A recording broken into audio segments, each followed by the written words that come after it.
Hello everyone, চলে এসেছি নতুন ছোট্ট একটা মিনি ব্লগ নিয়ে।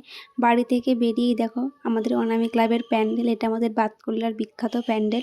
তো যাই হোক, আজকে ছিল বিশ্বকর্মা পুজো। আমি আর বান্ধবী গেছিলাম বাজারের দিকে। আমাদের বাজারে একটা পুজো হয় ড্রাইভার সমিতির তরফ থেকে, দেখছো লাইটিং দিয়ে গেটও করেছে। তো এখানে এসে ফার্স্টে একটু ঠাকুরকে দর্শন করে নিয়ে ওখান থেকে প্রসাদ খেয়ে আমরা বেরিয়ে যাই বাজারের দিকে। তো দুজনে মিলে যাচ্ছি। বাজারে বেশ ভালোই ভিড় হয়েছে, আর বৃষ্টিতে চারিদিকে কাদা জল জমে একাকার অবস্থা। তো তারপরে আমরা বাজারের ভেতরে চলে আসি। আমাদের বাজারে একটা দোকানে জিনিসপত্র ফিটিংস করতে দেওয়া ছিল, তো সেগুলোই নিতে এসেছিলাম। আর আমাদের বাতকুলাতে ম্যাডো বাজার তৈরি হয়েছে, তো আমরা আসার পথে ওখানে একটু ঘুরে এসেছিলাম, সেটার ভিডিও ক্লিপ নেওয়া হয়নি। তারপর আমার বান্ধবীর লাল জামাটা পছন্দ হয়ে গেছিলো, বাট কিছু করার নেই, আমরা গরিব, আমাদের পয়সা নেই জামা কাপড় কেনার।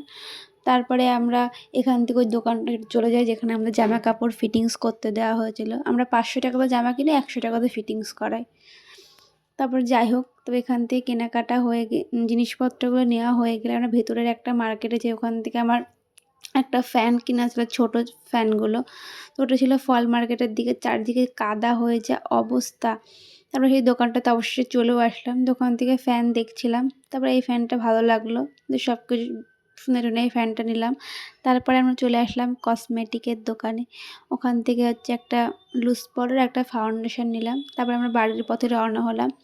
আসার পথে আমার কিছু ব্লাউজ নেওয়ার ছিল, সেগুলো নিয়ে ওখান থেকে খিচুড়ি নিয়ে আমরা বাড়ির পথে রওনা হচ্ছি। চলেও এসেছি প্রায় বাড়ি। তো আজকের ভিডিওটা এই পর্যন্ত। তোমার যদি ভালো লেগে থাকে অবশ্যই like, comment, share and subscribe করো। আর সবাইকে জানাই শারদীয়ার আগাম শুভেচ্ছা।